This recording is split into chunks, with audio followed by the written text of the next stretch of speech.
And we are live. Hey, look, this is William Wallis for America. Thank you so much for tuning in here to one of my episodes here. You can catch me here on Facebook, also at YouTube, and my new Rumble account, which I just opened, which a lot of my conservative friends and Republican-minded people are happy about. And with me today is someone that I met in South Dakota at Mike Lindell's event on, as you know, about the symposium. And Holly, I'm going to let you introduce yourself. Please tell everybody about yourself and talk about what you do. And then we're going to talk about the symposium a little bit. Okay, great. Well, it's nice to be with everybody today. My name is Holly at Altitude. I have a blog called Holly at Altitude, and that's how I ended up at the Mike Lindell Symposium. I am involved with a group called the U.S. Election Integrity Plan, and that website is called useip.org. And what we do is we're 100% grassroots volunteer organization. We don't raise any money. We just get to work on voter integrity in Colorado. We're nonpartisan, non-affiliated, just concerned citizens. And we've got people from all different types of political leanings working with us. And we're here to clean up Colorado. I like when you say different leanings, because one thing that I like to point, and you kind of gave me a little prompt there, is that elections should know no party. It shouldn't be a political thing for parties. Election integrity is something that any party, anybody should be able to agree and come together on, because we can say, hey, that party stole the election this time, but in the future they could say, hey, the other party stole the election. But if we both come together, we improve our elections. But before we continue talking about your group, let's talk about how we met at Lindell Symposium, because I do want to give him a lot of credit. Can you hear me? I'm having a little trouble. Okay, let's see. Let me turn my microphone up a little bit. It's kind of going in and out. How is that? A little bit better? I think so. Let's try it. All right, let's try it now. So about Mike Lindell's symposium in South Dakota, and I want to give him a lot of credit because he really put himself on the line. I mean, he paid for the event for everybody to go, and then also he paid for hotel rooms and meals and brought a lot of people together. And what I would like to say is he didn't make it a Republican event. He made it an event to get information out, and I thought that was very good of him. You feel the same way? I do. We all went in with certain expectations based on how he had promoted the event, especially on Bannon's War Room. He was on quite a bit and talking about his catchphrase, which was, hey, I've got the data to show that China hacked the elections. And I think a lot of us went in there with that perception, knowing what the data was, what the PCAPs were, and all this sort of thing. But we knew that it was going to be a pretty data-driven event, numbers. Right.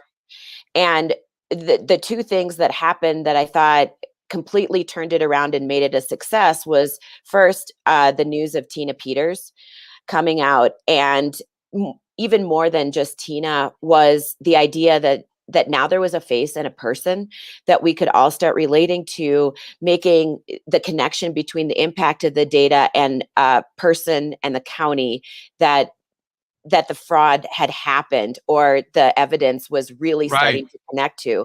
So that was really good because, not everybody is into the numbers and the data and the, back end. The second thing, as you mentioned, was bringing everybody together. I think that was what was most exciting for all of us, is to finally see who is out there, who is working on things, who had, people had something to say, and media outlets. And finally, we're all seeing each other. I've just been doing back-to-back interviews, pretty much since we've gotten back from the symposium with all these new people who we met.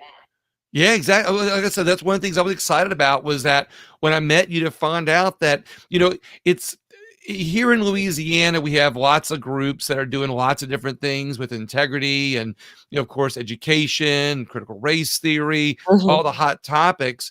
But then you learn that there's a lot of people that aren't paying attention or aren't real active.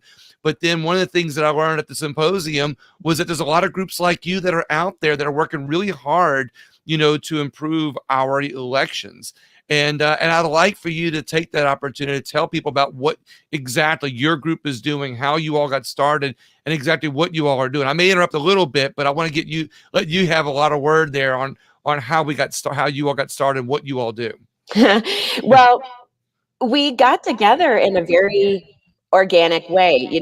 It was during COVID, and we all just sort of found each other online.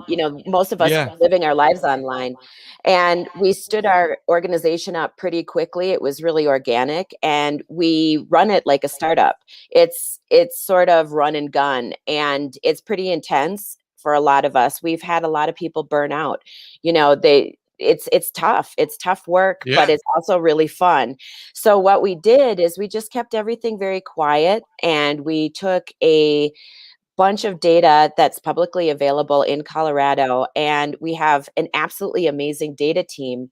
And what they did was started crunching the numbers, looking at the data sets, and figuring out what potentially happened in Colorado based on the numbers. Hmm. And slowly but surely, it boiled down to being able to identify precincts and potential voters where we thought that there was malfeasance. And then, with that theory in mind, we went out and started knocking on doors, which is 100% legal. Yeah. Right. Exactly. Everybody can do it. There's nothing really Right. to it. And we don't ask people who they voted for. We asked how they voted. It's, did you vote by mail? Did you vote in person? You Right. know, that kind of thing. And that's all we really had to do to start the conversation, to figure out that there has been a lot of messiness with our Right. elections. We found that people who said they hadn't voted, there was a vote cast in their name, and vice versa. And more importantly, everyone thinks, oh, it's, we're hunting Right. down this kind of voter, that kind of voter, but it was a lot of Dems, a lot of Democrats who said that they didn't vote, who had votes casted in their name, and they're So let not me. happy. So I'm going to tell you a little bit of little story. So, and it'll segue into where we are now. Also help people connect the dots. This video is not only live, but it's also going to be something that people can go back and see. At any time in the future, I'll have it on all my platforms, and I have it as a podcast too. So I've been telling this story lately. On in like different groups and different circles.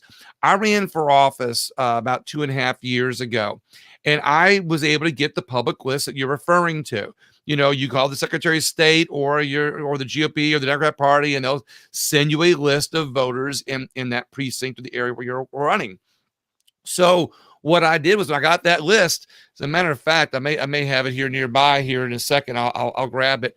But basically what happens is, on that list, as I'm knocking door to door, I started seeing discrepancies just knocking on doors, because you walk up to a door and, you want to knock. Like here in Louisiana, the common way is the chronic voters are who voted out of the last 5 elections. Some states do 20, some states do 3. The common thing here is 5. So your chronic voters are your 5 out of 5, your 4 out of 5. You go 3 out of 5 a little bit. But but you get those 1s, those 2s, and 3s, which I'll come back to in a minute. So what happens is, you walk, because you want to knock on the doors where they're going to vote. Well, I didn't listen to people. I spent 8 months, and I knocked on every single door, even those 1s, those 2s, and I saw what you're seeing, in your organization. Is I saw a lot of discrepancies. You walk up and say, hey, is this the Jones residence? No, this is the Johnson residence. Or, in a conversation, I would not ask them, if they're Republican or Democrat, but sometimes it would come out. They'd say, well, I'm a staunch Democrat. And you walk away and you're like, well, wait, they're registered Republicans. There's Mm-hmm. lots of these little discrepancies that you're talking about. Now you go in and afterwards, but what I was doing is I noticed the discrepancies. And then I realized, through when you start hearing about ballot harvesting, that it's those 1s, those 2s, and 3s, or even 0s, where people can say they're registered, Mm-hmm. okay, and they are registered, or maybe they voted once in the last 5 elections, those are the ones that the people with nefarious plans can go into the same public voter registration that you're talking about and say, okay, who's unlikely to vote? And we can do a mail-in vote for them. So this is what I've been talking about. So they can then take and fill out a mail-in ballot, because guess what I found out? The government doesn't print the mail-in ballots. Independent voting companies print the mail-out ballots, and someone with nefarious plans or some connections can get a box of ballots, of mail-in ballots, and they can go to the voter list, find the ones, twos, and threes who are likely to vote, fill in a mail-in ballot, show up, place it. And I'm being real simplistic, because some people say, well, that can't happen. I'm wrapping this up because I want you to get back to this, what you're doing. And people say, well, that can be challenged in court. And I say, well, no, because it's unlikely that if they're unlikely to vote, they're a 1 or 2 or 3, they're unlikely to show up in court and say that they didn't vote. And then if a judge really reviews the records, they're not going to disenfranchise anybody, because they can say, well, here's a registration and here's a ballot. And if the person didn't come in, they're not going to take that vote away. So this is where the ballot harvesting happens. And when I met you, I'm giving you credit for this, you really empowered me to go back to my state and start talking about this more, which is why I wanted to get here, because you're doing something about that problem. And I'll let you continue on that note. Right. It is the way it's happening. And a lot of the ballots, at least in Colorado, they're printed on demand through run-back printers. And so, it's not necessarily that these ballots are all pre-printed. Sometimes they can be, of course, but right. It doesn't take much to actually be able to print a ballot, especially if you have the type of printer that is used. Now, the problem will be with the paper. But, okay. Let's see what happens in Arizona. Right. 100,000 ballots showed up in Pennsylvania. Now, yeah. what have you heard about Arizona? You brought up Arizona. Well, just like the rest of us, I'm waiting for the report. What a lot of people are getting frustrated about is, why isn't the report released? We want to see the data. So I just would like to kind of manage people's expectations. From what I know, is there was a bad outbreak of COVID, surprisingly. Okay. Yeah. With an auditing team who was supposed to be presenting the case to the Senate. Now, the process there is that the Senate is going to see the Arizona Senate is going to see the preliminary results of see the results of the preliminary report, excuse me. And then from there, I think that there's some more analysis that gets done, and then the full report is going to be released. So there's a chance that all we will see are links or leaks, links, that kind of thing. We're probably not going to, as a public, see the full preliminary report. I hope so. Right. And there's a big push for that, but I don't know. Okay. We don't know. So now, you guys got started. Obviously, it was a similar way.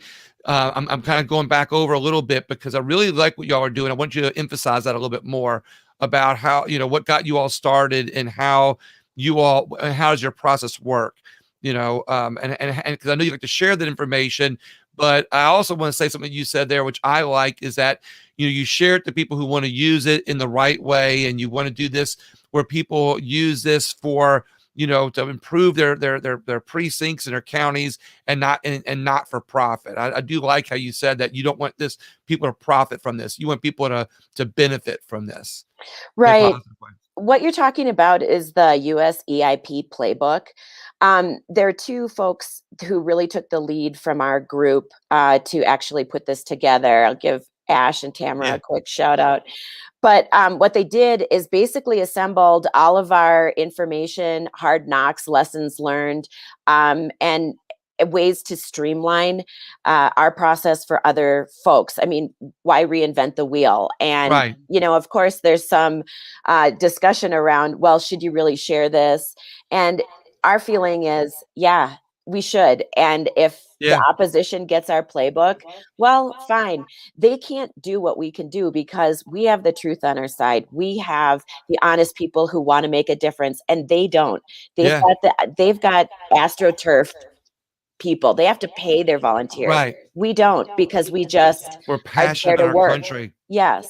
I kind of the same way with you. Like I didn't want to share that the non-chronic voter thing that when I started find out that the lists were wrong. I said, wow, if I share that the lists are wrong, somebody with again nefarious plans might get that information and then they can use it against us. But when I met you at the symposium and I said, no, you're and you really empowered me and we were talking about it. I said, no, we got to talk about this because even if somebody can steal it, the ideas and use it. If we get it out there, the people that are behind the truth and the people that are passionate are gonna overcome that tidal wave. We're gonna be that tidal wave, to correct the problems in our election system. So how do you all knock on doors and how do y'all use the information? And I think you mentioned affidavits, and can you explain that process on what you all are doing to improve elections? Right. Well, the goal is for it's organized on the county level, and we have county clerk or county captains, sorry, that organize their walk lists and their volunteers. And so what they do is basically get folks together, explain what the process is, how do you knock on doors? What do you Right. say? What don't you do? You know, um, what are we trying to get at? And it's mostly how to record the data properly so that we can feed it into our databases so that we can crunch it further. Yeah. But the second component of it is the affidavits, as you said, and there's a Right. strict chain of custody for how these affidavits work, because ultimately we know that this information and these testimonies are going to make it into court. And so what happens is when we get affidavits either by the people who are doing the walking or by the voter who has a discrepancy, a lot of people are really willing, in fact most of them are, to say, hey, no, this isn't what happened, or this did happen. Yeah, exactly. um, and so once they get, oh, I'm sorry, I'm getting feedback. Okay. um, Once we do, let me see if I can do that. Once we do find that information, and we get our affidavit, then we have it notarized, and Yeah. there's a chain of custody from there. So all that information is assembled on the county level because there's two ways people can use it. One is to pressure their county clerks and county commissioners to make changes within their county, clean up the voting rolls, or show that there's evidence of malfeasance that can lead to more legal action or potential audits. The other way that it's used is to further refine how we believe on the state level fraud and malfeasance is happening. So basically, you guys take that information because you found a lot of people, you're knocking on the door, they get mad that their vote is stolen. And when they get mad, they're willing to sign an affidavit that you all can use to correct the voting rolls in your state. That's Is there a process about that we can do that you have them follow, or that you all do, or that you can talk about? Well, a lot of it is just having relationships with the people, your local election officials. They're your neighbors. Yeah. Their kids go to the same schools. We elected them, right? Yeah, you elected them. And, Yeah. they care too. We are finding that there are county clerks and county commissioners who care about doing the right thing as well. I mean, that's Tina Peters. Right. And there's a lot of pressure on them, but you can put pressure too on the good side. Absolutely. Yeah, and it can be more of a conversation than threats and all this sort of thing. Once you educate people on what you've seen and how you've seen it happen, they're a lot more likely to say, okay, well, let's take a look at this. How can we do it? And of course, they think that the opposition has been saying, oh, these rogue citizens want to come in and get their hands on their ballots and this and that. And yeah, we do want that, but we want it done legally. Right. People's personal information protected. Hey, you're out in the public right now talking about it. You're not hiding anything. We're not hiding anything. No. Yeah. And we want it safe and secure, and we want it to be lawful. And so we'll follow the laws. We just want to take a look at the ballots, and that's within our right. Why do we Right. maintain voting records for 22 to 25 months in every state. It's so audits can happen. It's not Yeah. so somebody can lord over the information and fend people off of it. No, those records Oh, are ours. exactly. So you all showing people how to compile the data, and do you, and when you all compile the data, do you provide a report for elected officials to say, hey, look, we knocked on 1,000 doors, and here are 999 incorrect ones, or this many incorrect ones, and show them that data so they can correct it, maybe even possibly help prompt a forensic audit, which is a big thing that we got to start talking about too. Yeah. Help prompt a forensic audit, to be able to correct this information, or even would it be possible to overturn a past election? Like, and I don't necessarily mean a presidential election or a Senate election, but it could be a county election where the mayor won by 3 votes. And do you all show people how to do this? Is this part of your repertoire? Well, we do know how to do it, but we haven't gotten there yet. Okay. We've been working on a bunch of different things, but yes, we share some stats from counties. We're not completely done with every single county that we're working Right. in. So we're not quite ready to do those types of reports, but we will, and we will make that information available. And, once we go through it once or twice, we'll be able to show others how to do it. That's great. See, and there's something I thought about a few minutes ago. I'll say now is this is why I've been telling everybody why your vote is important. People think that your vote is important because it matters who wins, or it matters what tax gets passed, or it matters, what gets done, or drainage in our case down here. But what I think is the most equally important part is that if you don't use your vote, if you're registered to vote and you're not voting regularly, somebody else is going to harvest your ballot and vote the way they want you to vote. So if it doesn't matter whether you're a Republican or a Democrat, if somebody harvests that your vote, you're basically your registration, because they go, wow, this person's a 1, a 2, a 3. They're not a chronic voter. They're unlikely to show up at court and say they didn't and they didn't vote. And without a group like yours, this is why I'm giving you so much credit. It's unlikely that it would ever get found out that somebody used their vote. So if people don't use their vote, somebody's going to steal it and submit a mail-in ballot, or a false ballot, however it is, that votes the way that they want your vote to show up. So use it or lose it, kind of thing, right? Yeah, I really like what you said about people not being engaged, and being able to check to see how they voted. I mean, that's Right. that's part of it. We've kind of outsourced our civic duty in a way. We Yeah. kind of think, well, there are other people who are going to vote for me, or there's enough people who think like I do. They'll make it happen, and that's not always the case. Right. And what I really want is to have a fair and honest competition between ideas, right? Right. It's Exactly. not people. I mean, yes, it's your politicians and Yeah. all that kind of stuff, but like, let's put it out for public debate, and may the best ideas win. And even if it's not my idea, if other people think it's the best idea, then fine, I'm in. As Yeah. long as it's a fair competition. And I think that's what kind of gets under my skin so much, is when it's not fair. Right. It's Exactly. not who wins or Right. what gets through. It's got to be fairness. Right. I love that. And another thing you reminded me of here too was that I'll tell people that, when they say, well, my vote's not important, I'm not going to win or whatever. I say, well, one, it's important because it's important, who wins. It's important that, you get out there to make sure the right person wins. And collectively that can happen, or usually happens, or might happen. It's important also for number 2 reason is that if you don't use your vote, somebody else is going to use it. But the third thing that I like to tell people why their votes are important is because the people counting the vote are paying attention and using it as a general consensus to how the public is thinking. So let me exaggerate that there's a tax or a proposal, some sort of an amendment on the ballot that may be popular, may not be popular, but it wins, 40, 50, 0.5 or 51% to 49, we'll say 51 to 49.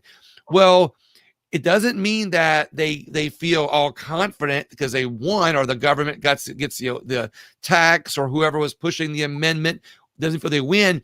They do look at, hey, and think 49% of the people are still against this. Mm-hmm. They do realize, hey, we didn't run away with this. So they realize what they can and cannot get away with in future elections. And that's the other reason why it's so important to use your vote before somebody else steals it. Mm-hmm. What kind of, go Yeah, ahead, go ahead. I'm right on with you. It shapes public opinion and polls and the data that elected officials look at. I mean, it kind of shifts the Overton window one direction or another, and gives Yeah. them a sense of, is this policy going to work for locals or not? And it kind of shapes even where their heads are at in terms of thinking about, future campaigns or, ballot measures, whatever it is. So I want to keep going back to your group because I'm still impressed by it. I got lots of questions that I want to get out and everything. So what kind of responses are you getting? I know you said that you gave a couple of things that people are saying, but what kind of responses are you getting? Are you getting, like, when you knock on doors, you get people that are like so mad about it, they're like, I want to join your group. How many volunteers do you all have out there doing this? How often do you all get out and do it, kind of thing? We're out. There's some people who like to knock doors. We don't send anybody out by themselves. So there's pairs of people, there's teams, Right. that go out. Yeah. We have a good time. Sometimes it's their social hour. Yeah, exactly. Get a little exercise, walk around, talk to people and their neighbors, and Yeah. we have, we don't really talk about our numbers totally, but we exploded in terms of members after the Lindell Symposium. I'll give you an anecdote that I think really, really drives it home, and then I can give you some other stats. But you're right, we do have people who are so angry about their vote being stolen, as you said, right, that we have had people join up with us. Now, one area that I think most people can relate to is felons voting. They're not supposed to vote, right? Mm-hmm. At least in Colorado, there are certain conditions where felons cannot vote. Now, these people, we've run into several of them who have cleaned up their life, gotten back on track, paid their debt to society, and they're following the rules. And there's a lot at stake for some of these people who are, making things right. Right. And now imagine, there was one woman who we knocked on her door and we asked if she had voted, and she said no. And there was a vote in her name, and she completely panicked. She's like, I'm a felon. If they find out I voted and I broke the law, I could go back to jail. Oh, wow. Children could be taken from me. This is great information. Yeah. And she's like, this is really critical. What do I do? I mean, she was in a panic. She could lose her home. There is all these implications for breaking the law. And I mean, it was devastating to her to find this out. Right. And, I don't think, there's tons of felons in the world who have done this. And I really think that she was telling the truth. She didn't try to sneak in a ballot. I mean, it just wasn't worth it to her. Yeah, exactly. To commit election fraud. Right. So, she gave a really powerful testimony in her affidavit. But I think that this is one of these stories, these anecdotes that people connect the dots, I guess, in people's minds, where it's like, oh, wait, it's not just a ballot. It's somebody's life, the trajectory of their life. So tell me, so I want to sidetrack for 1 second because you brought up affidavits. On an affidavit, do you have to have attorneys present? Does an attorney have to sign it? What's involved with the affidavit? Because it sounds so official, like when you're knocking on the door, hey, will you sign this affidavit? That some people might go, well, I don't want to sign an affidavit. So how much power, attorney, legal, about the affidavit part of this? Well, an affidavit really, let's get back to what an affidavit actually is. It's the same thing as testifying in court, right? A signed legal affidavit is equal to having somebody up on the stand. And when people feel really passionate about what they're saying, they're like, I'll testify to that. So that's really what an affidavit is. It's a paper testimony. Okay. And our affidavits have been reviewed by lawyers. They're pretty easy to get. You can get templates for affidavits online, that are perfectly Right. legal. But what we do is go through and have a notary notarize the affidavit.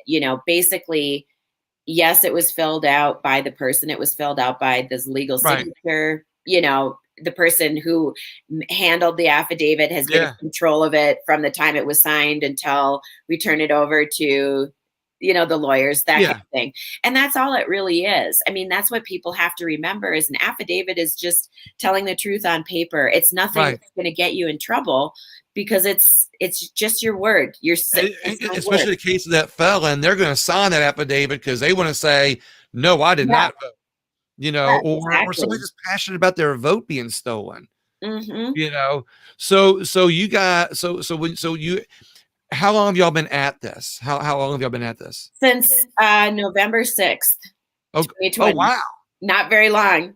So you right the day after the election got this idea and just started going out and talking to people about it. Yep, we have to make it right. So, there was a lot of work at the beginning, figuring out the structure of the organization. What were we going to do? How are we Right. going to go at this? And we had some misfires. And, that's why I said it's run like a startup. Basically, it's just teams and people get in. And all we ask that, all we ask is that volunteers bring their passion, their Yeah. their skill set. What everybody can do something. Exactly right. Yeah, and a lot of us just do what we do for work for Yeah. USEIP. I'm a comms Yeah. person, so I Right. handle all the press and that kind of thing. That's what I do for a living. So, I just apply that here. It's the stuff that I can do in my sleep. And there's no just bring your passion and your interest Yeah. in this, and we'll find a place for you to get to work. So And not everybody has to knock on doors. no, no. They could do other things. So do you all show, I mean, like how many people in other states have reached out to you to really learn how to do this? Are y'all coaching other people and, and I guess kind of go through that process a little bit? Yes. Well, what we do is we do have other states. We've got Arizona, Georgia, I believe Washington. There's states ramping up all the time, and we do have a process for that. So, what we do is usually bring people in to the overall organization, and if it's somebody who's just interested in being hands on deck or a Right. lead, we kind of slot people in to watch and learn what we do. We're like, Right. we just peek over our shoulders. These are how our calls go. This is what we do. Here's the playbook. Oh, so you'll do phone calling too. Oh, totally. We don't call Okay. voters, but our teams organize through I got you. calls and chats and that Okay. kind of thing. But then what happens is we start getting a critical mass of people in that state. So the first thing that the next state would do is say, hey, I've got a bunch of people who want to do this with me. We just don't know how to organize and what to do. And so we say, once you get a general, like maybe 5 to 10 people, Right. once you get that going, then we say, okay, now get on this program. Now we'll tell you step by step what to do and how to do it. And basically it's just helping them, plant the seed, nurture Yeah. it until it's a baby plant, and then they're off and running. The really good thing about this is that you may let me say this I'm not saying this to sound negative. Maybe you don't accomplish anything. Maybe you don't overturn an election. Maybe you get nothing done, but your passion for the truth, your people that you're inspiring to expose election fraud is going to be that ripple that creates the wave to go across this country to inspire everyone to be on the lookout. So maybe we don't turn over an election, maybe we don't, change anything that's happened in the past, but everybody being awake and watching it, we inspire to create, more honest elections in the future and more, elections with integrity. Maybe we just inspire a future of people, to do the right thing. And then again, making people aware of it, puts roadblocks for the nefarious people to come out, so Right. anyway. And I guess you have to kind of look at it as what are your expectations of getting Right. something done? You know, for some of us, just meeting our county clerks and knowing who our county commissioners are and having Yeah. their emails and watching, you know, the local newspaper and say, right, being able to write an email or call them up and say, hey, it's Yeah. Holly. Guess what? I don't like this. I You know, found we've 10 had some more. jokes, yeah, Yeah. going around in the group like, oh, don't have charity call. She going down And I in my met pocket, Charity there does too. not want to hear charity call again because she is just on him like a pit bull. And that's what it takes, you know. And so that's getting stuff done. And one of the things I think with our approach that's completely different than any other organization is that we're not here to build an empire. We don't Right. really care about membership. I mean, Yeah. we care about our members and volunteers, Right. but we're not looking for money. We're not looking for, you know, specific hours and times. We're trying to be really flexible and let people get involved on whatever level that they want to and do what they want, so it doesn't feel like work. And so it's kind of that we just ask that people bring their intensity and passion Yeah. so it doesn't feel like work to them, and bring their friends, you know, make it fun for each other. Yeah. And you know, I think the best thing in the world would be to find out that there wasn't any fraud. I'll be the Exactly. first one to say, hey, we were wrong. We, you Yeah. know, we proved out, we came in with a theory, just like you do in science, Right. did the work, found out we were wrong. Okay, we'll be the first to say Biden Yeah. won fair and square. Totally cool. Not, you know, next time we got to get out the Right. vote and do something different. But, you know, I think deep down, I think that's what most of us really want, is to find out that there isn't as much uh, darkness Fraud, and and fraud. we And want to have confidence in our elections. yes, exactly. And that's what this is about. You know, what I like about it is that, you know, even if we don't find, even if you find that the last election was completely 100% accurate, which we know it's not 100%, but let's just say at least 95% accurate, you know, that we want to build confidence in future elections to get more people to go vote. Right. Instead of people going, well, my vote doesn't matter. It doesn't matter because they're going to steal it anyway. But if the more people we get involved, the less chance anybody has of stealing an election, you know, in the future. And that's what I like about what you're doing and getting people involved, because it's also about, you know, the involvement and getting more people involved and making those connections that people realize, hey, I can call my, you know, my county commissioner, or I can call my, you know, my secretary of state and actually, you know, make people aware of this. How many votes, and we talk about accuracy of elections, you know, and I don't want to keep you too much longer. I appreciate all your time. I think this No, is I'm good because fine. this would However be long you want to go. this is where the direction of my interviews, if I end up in finality where they get the most listenership, is the podcast, because people just, you know, turn on podcasts and listen to it anywhere, and that's why I want to give them this information. But just, is there a percentage, or is there a number of bad votes or bad problems that you have found? Like, if you know, can you say, hey, 5% of the of what we have found is wrong? Because I know when I was knocking on doors, I didn't do a percentage of what I thought, of what I found to be, but I can honestly say as low as 10%, as high as 20% of what was on that information I got was incorrect in some way. You know, whether it's a spelling of a name, whether it's, and even a spelling of a name can make a difference. Whether It it makes was a big difference. exactly right. You know, address is wrong. You know, I'd go to, there's no address. This address is even here. You know, I found a lot of inaccuracies. So have you found not only a lot of inaccuracies, but a lot, I mean, what percentage or a number of people that said, no, I didn't vote, and there's a vote cast for them? I have some stats for you. I Oh, think this good. would be interesting. So, and I got this from our data guys before the interview, just so I had some numbers, just in case Yeah. that's what you wanted to cover. But here's a quick hit for Boulder. Based on canvassing so far, which is only about 70% complete, so we have another 30% to go. There's a 6% error rate in ballots cast. As it stands, there's a minimum error of over 9,000 ballots and could be as high as just over 18,000 in one county. in Colorado. So 6%, and Uh, that and, yeah, 6% error. That's right. and that equates to 9,000. Yep. So And that's yeah, 9,000 ballots that were incorrect. I think yeah, that's enough to turn over an election for a mayor or a councilman or a sure. congressman or Yeah, a local election, I definitely think so. And given that, Marjorie Taylor Greene, bless her, in all the yeah, work she's doing, she keeps saying something that I think is really important for us to know is all politics are local. We keep right, looking at the presidential and we keep looking at, these the the national Senate races and the House, right, the federal. And quite honestly, that is not where we should be watching. right, We should be much more, grassroots, our neighbors, our friends, right, our exactly. elections here. And so to think that, with another 30% of canvassing that we have to do, we could get over, 18,000 votes that were wrong. Right.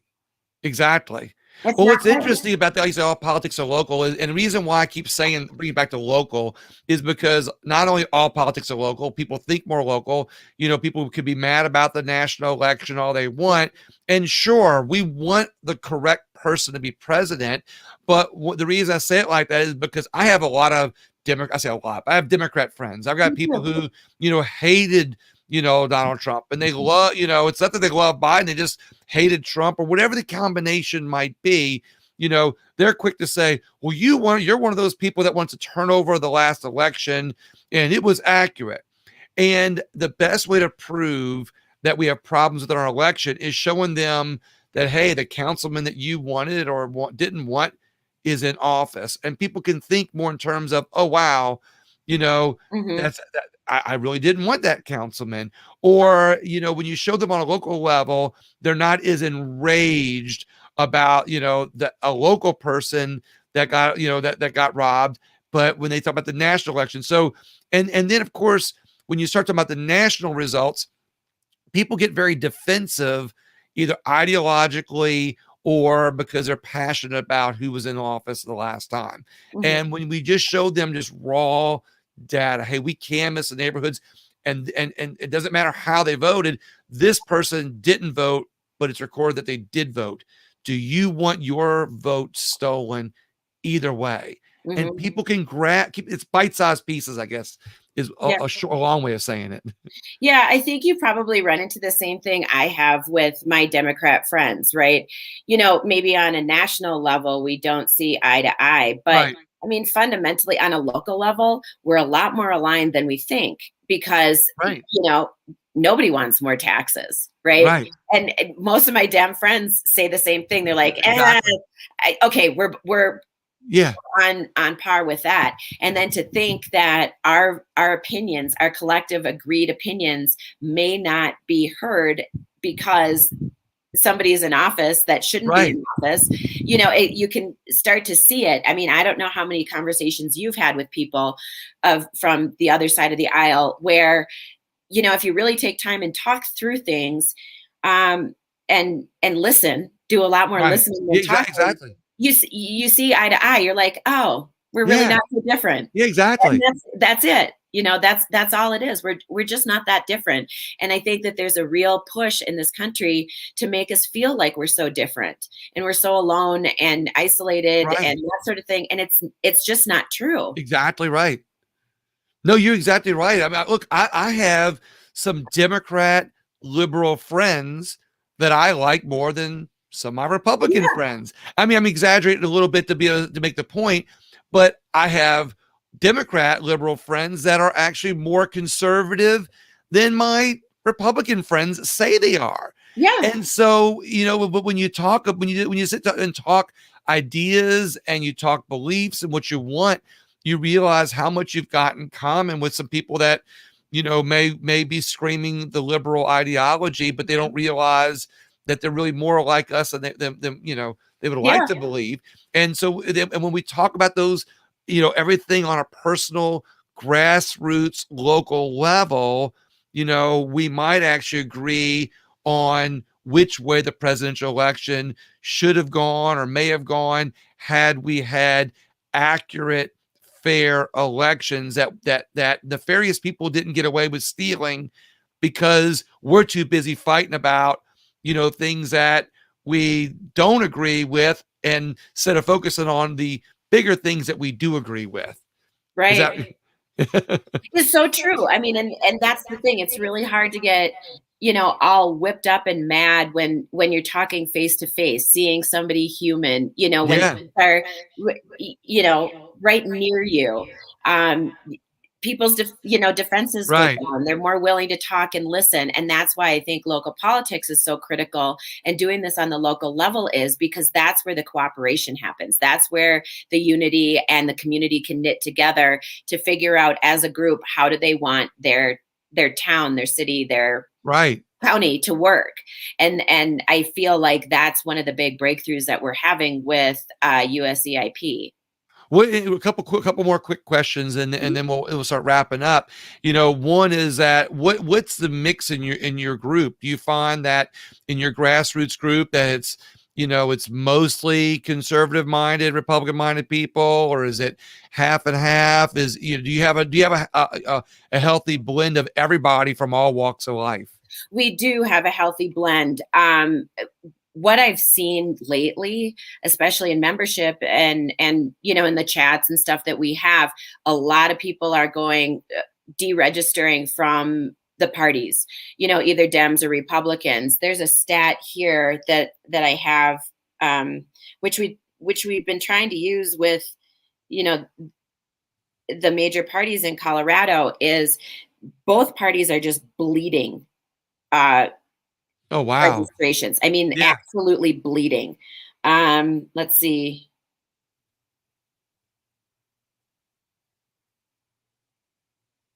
I don't have a really good stat for that one, but Yeah. what I know is that they're bleeding, and unaffiliated voters. That's how we call independents, or they're Those registered numbers are voters, growing. but they're independent, growing like mad. Wow. And so, ultimately, it's showing the trend that I think people are really, really sick of the establishment on both Yeah. sides.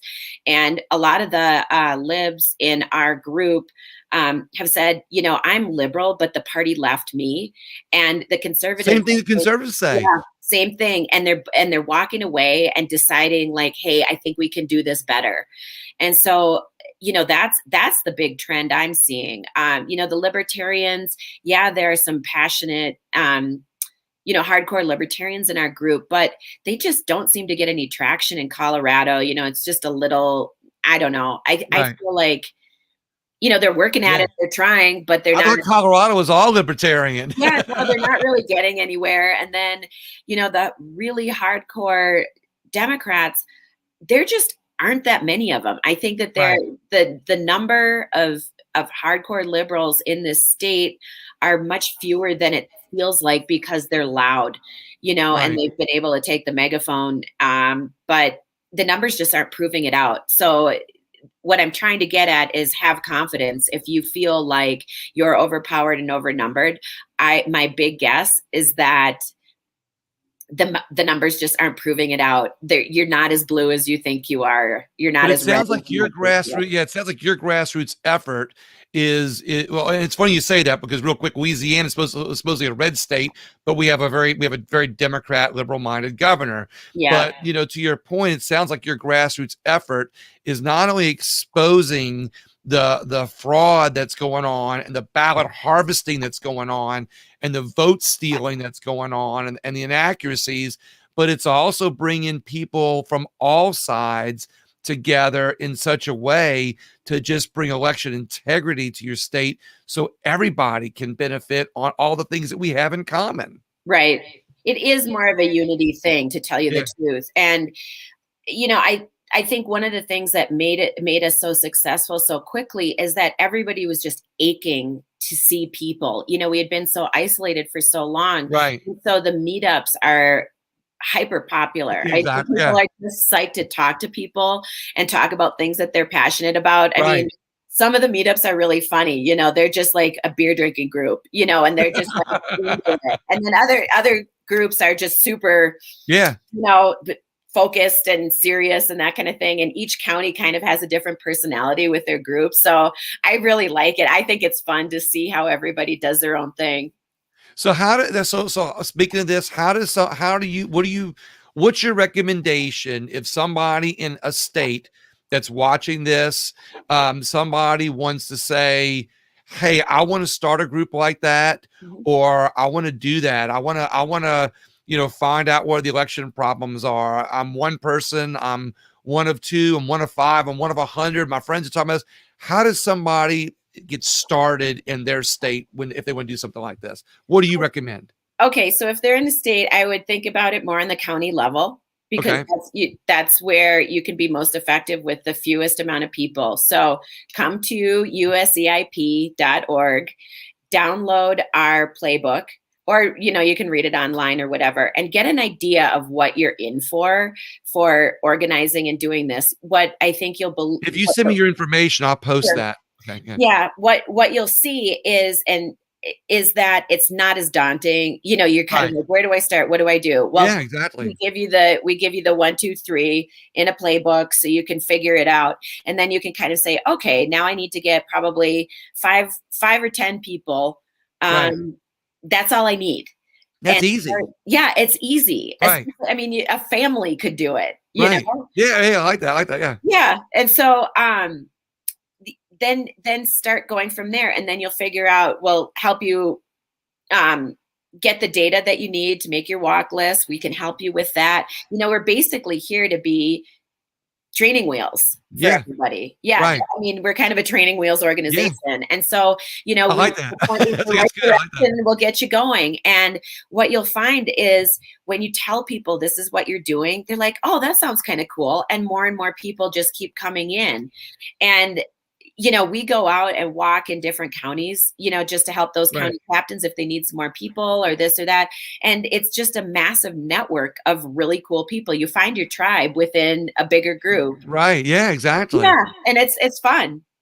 Do you all get excited when you find somebody that are some inaccuracies?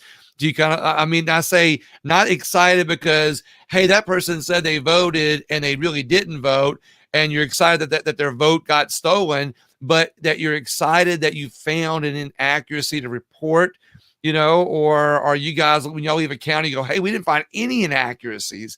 I mean, is it kind of a feeling of you found something to correct, or you've found proof to be able to make your case when you find something?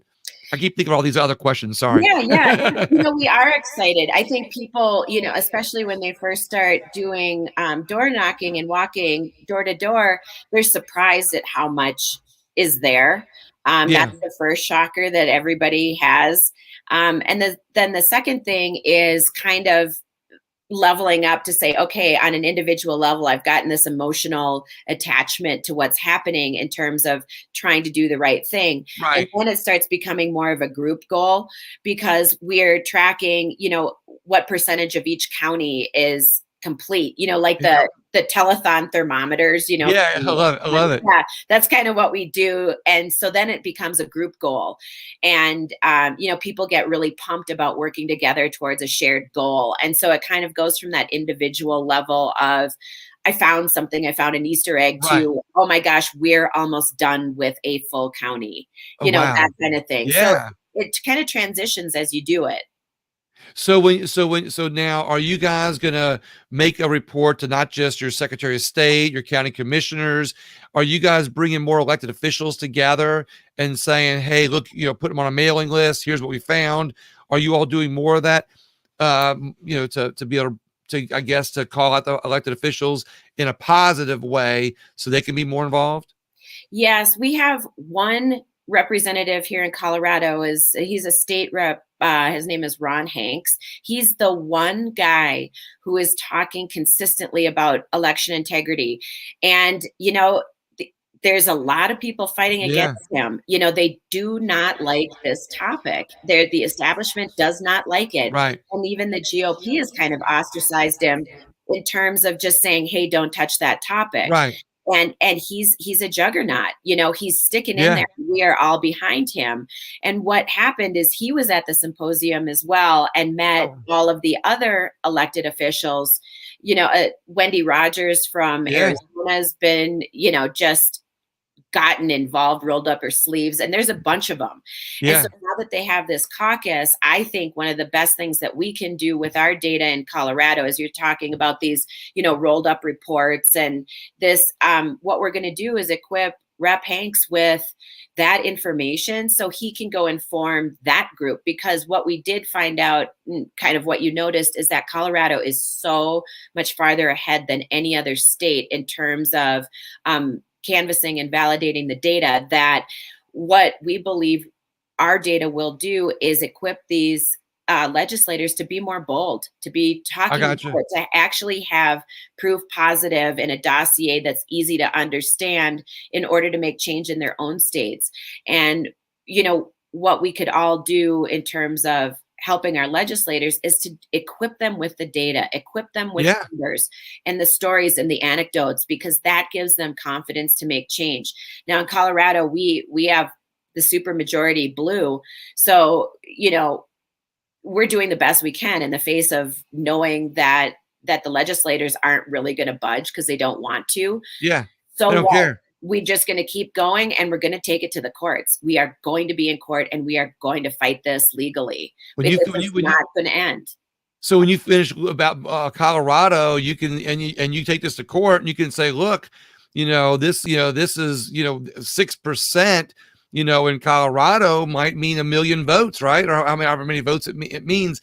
But one thing I like that you brought up, when you start talking about elected officials, when you really get all your information together, you're 100%, and you start showing elected officials how much corruption, how much inaccuracies that you as a grassroots found, you're going to open some eyes, because they're going to go, wow, wait a minute. That last election I won by, X number of votes, but in the other county, there was that many fraudulent votes. I could lose next time if, those votes get stolen the same way. When you start showing them how other elections are won, lost, or the inaccuracies, they're going to realize that their next election might be in jeopardy by simply some false information. Yeah. And I'm not saying all of these elected officials are corrupt by any means. There's some really good ones out there. Exactly. Right. But if they see this information and this data and they don't get on the right side of election integrity, ding, ding, ding, there's a red flag. Exactly. That's the other piece of this, is it outs the rats. I mean, and we know now, because we've been, showing this data, we have a report that's really interesting on USCIP that I can also share a link with. That's we did on April 24th to county clerks and other elected officials on multiple pages of software vulnerabilities, hardware vulnerabilities, network vulnerabilities. I mean, it was a very dense report, and it was compiled by one of our leaders, retired Colonel Sean Smith. He's in the Air Force for over 25 years, and he's a systems expert. He worked on satellites and the nation's most highest security thing. He's a systems guy. He compiled a lot of the data in there, and it's bulletproof. I'm telling you, this is crazy. And in the face of that, we still had county clerks saying, oh no, our machines weren't connected to the internet. And we're like, it doesn't matter. Yeah. We showed you exactly where this happened. And so now we've got our list. We know who's against this, and we know who is either threatened or fighting or just ignorant or in on it. Yeah. There's only a few more options left. Right. Exactly. I love it. Yeah. Yeah. And we are going to make change. We are going to get those people out of office. We are going to hold them accountable. And we know why. We know where. And I think that's what also is super helpful too. It's like, we've got the voter rolls that we need to clean up, but we also need to get some of these elected officials who are standing in our way out of our way. Look, it's funny because my father, who died many years ago, he was on the voter rolls for 10 years. He got jury notice almost every year. And after he died, And I would call the clerk of court. I call the Yep. secretary of state. I try to get the name off. It took me almost 10 years to get his name off the list. It might have been 6 or 7 or 8, but it seemed like 10. But it was over 6, 7 years because I can have a benchmark, Yeah. on that.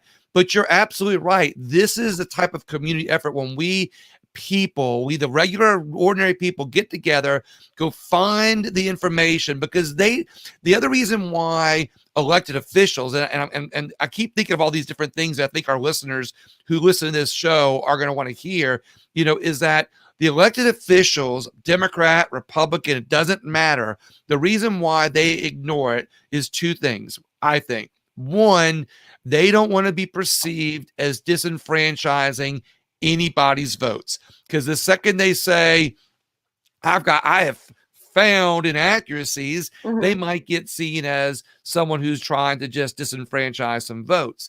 The other thing is that nobody wants to think of our elections getting stolen, but when you really look at the what's happening with our elections, it takes a lot of work like this from regular people to put the information together. And when we can show Democrats, Republicans, it doesn't matter what party the people are or what party the election the politician is, when we can show them that, hey, your next election can get stolen, or can get compromised, or the fact that there's 6% error in Colorado, like you're saying right now, that you're finding that everybody's vote is disenfranchised. Just a small percentage of inaccuracies disenfranchises everybody's vote. And that's the point to make, I think. The big point. That it almost feels like using the word disenfranchising or fighting, saying we need more security, and disenfranchising is kind of like the new trope of racist. Or you're a bigot, or that exactly. Kind of thing. It's almost this weaponized thing to say that if you're for, clean and fair elections, you're somehow cheating people out of their vote, which is the exact opposite of what we're doing. So, we kind of know that comes out of a certain playbook.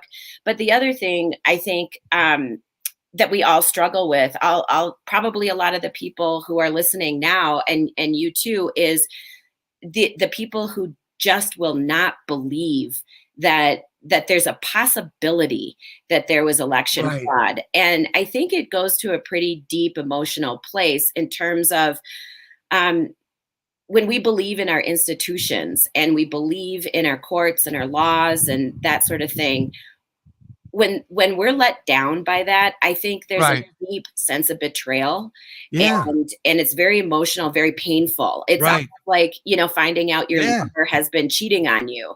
I mean, it's exactly. a horrible feeling. And I think that's where this resistance is coming from in a way, especially with people who are politically engaged, but yet they just will not even come around. And I think that's what we're fighting, is not bad people, just people who it will rock their foundation so brutally that they can't handle it. Right. And what's interesting, and I'm going to make this comment before I ask you, can I get some other information out, is that it doesn't have to be a bad politician. It doesn't have to be a bad political group. There could be a single nefarious group of just a small number of people that just want to affect our elections in a negative way, or maybe they really want to see a certain candidate get in office, so they're willing to operate as a lone wolf, let's say, or a small group to affect the election in a way they want to see it go.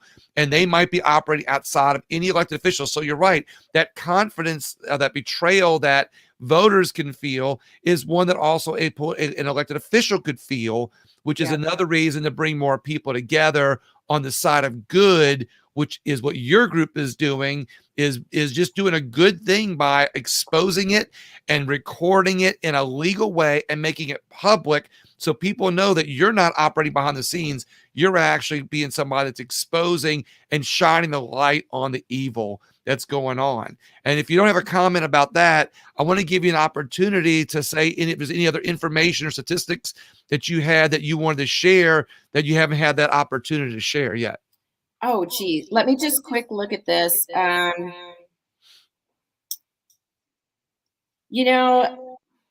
Right now, I don't have anything more to share in Yeah, terms of stats, but what I would like is for, excuse me, my nose is a little runny. that's okay. It's all right. That's all right. Is for people to just keep an eye on Colorado and Tina Peters.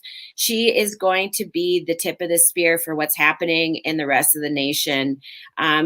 You've got to support your good candidates, your Right. good the good Yeah, elected absolutely. officials, Yeah. and you've got to make them feel supported so that they can continue to do the right thing. There's a Yeah. lot of resistance out there, and yeah, sometimes it feels more emotionally satisfying to go after the bad guys, but it really kind of fills you up in a different Right. way to support the good guys. So make sure you don't ignore those people. But not only supporting the good guys, but supporting the good information that you guys are putting together. Do you want to give any one last thing on how people can get a hold of you, your organization, how they can see what you all are doing? Is there something public that you want to put out there so people can kind of go see it and and be in touch with you? Yeah, Yeah.